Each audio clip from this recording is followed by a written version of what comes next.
የጭቃ ቤት ማስራት ተከለከለ። ሰላም አሌይኩም ወራህመቱላሂ ወበረካቱ። ውድ ኢትዮጵያውያን ሁላችሁም ሰላም ሰላም፣ እንዴት ናችሁ? እያችኋለሁ ሌላ ሃይማኖት ተከታዮቼ ወገኖቼ፣ ኢትዮጵያ ላይ የጭቃ ቤት ተከለከለ።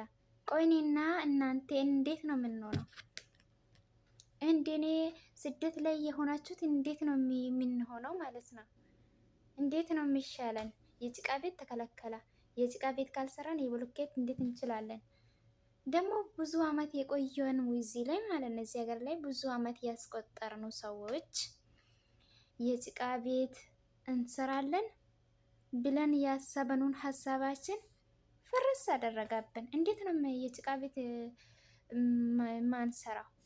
እሺ በእንጨት ካልተሰራ በብሎኬት ከየት እንደርሳለን? እንችላለን ግን